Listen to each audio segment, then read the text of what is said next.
I'm here with George. George is a Judo black belt, Jiu-Jitsu practitioner, and today we're going to look at one of the most popular passes for Judo, and also a technique that you see very frequently with pressure passing in Jiu-Jitsu, which is the over-under pass. We're going to talk about some mechanics and some things you can do with your legs and with your partner's legs to help make this a little more effective. We're going to talk about why this works so well, and we're going to talk about your head position, your hip position, and your leg position, which are the three things that you need to be thinking about whenever you're doing this technique. Whenever we're looking to enter into this position, we want to create an angle on our partner. So if we're standing up, we don't want to go diving into the over-under pass here. If there's a lot of space between us, I'm not trying to like drop and close the distance in a way where there's so much room and space that your he'll be able to pommel inside. So we'll begin by putting our hands here on our partner's legs, whether you're grabbing the gi or you're just posting, they're both good.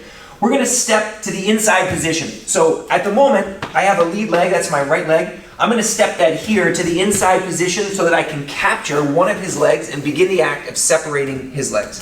If his legs are tight together here, it's going to be hard for me to get the space to occupy that inside position.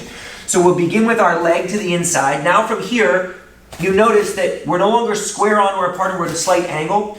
We're going to drop, we're going to lower our level, retract our arm, and then we're going to spear our arm underneath our partner's far leg. At the same time, we're going to put our shoulder on our partner's opposite hip. This arm, as you'll see when we rotate, is going to control our partner's pants with a grip on our partner's knee. We're going to be careful not to flare our elbow out. So we're going to lower our level. We're going to bring our head forward with our arm underneath. You can grab the belt. You can also grab the skirt of the gi. Or if you can't get either of those for some reason, you're just going to hold here. Now, head position, chin on the hip. This is very important. Arm position underneath your partner's far leg. And now your leg position. We want to do this pass not from our knees, but from our toes, so that we're in a tripod, which helps to put weight on our shoulder and our head to keep our head in this good position. If there's no pressure here, when George starts to post on my head here, go ahead and push, he's going to be able to move my head down. And when my head goes out of position, his leg is now free to come out, and then we have the risk of triangles and all sorts of problems. So we want to go into a tripod position here in order to be able to keep our head by our partner's hip. The whole battle for the over-under pass is this knee. And that so long as this knee is in front of my hip here, it's going to be very difficult to pass. I'm always going to feel like I'm in danger and at risk of getting triangled or off balance. So the battle here is for this leg. We want to be able to put this leg underneath our hip.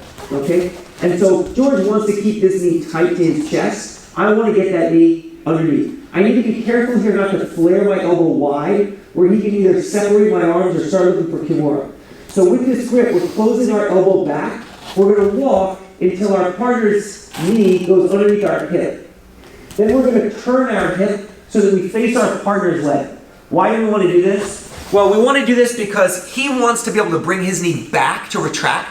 And when we turn our hips, we lock this knee in place. It's going to prevent him from withdrawing his knee.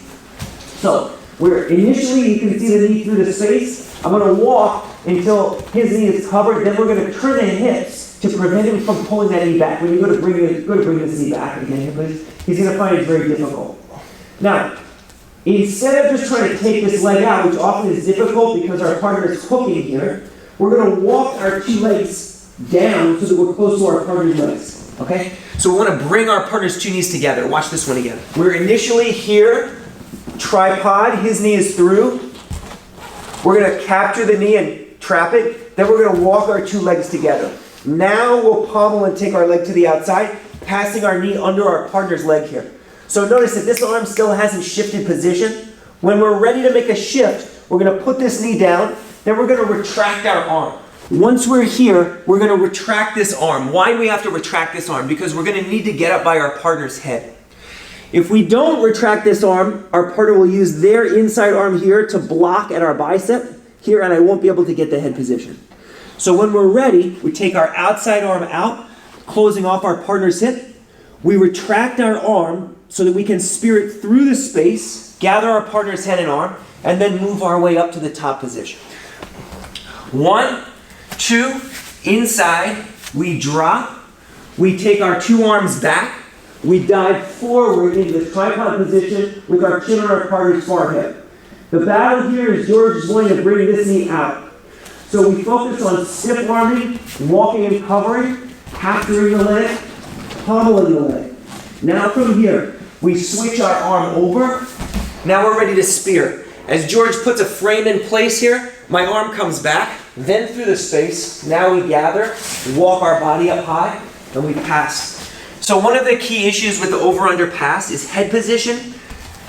It's very important that your chin goes to your partner's far hip.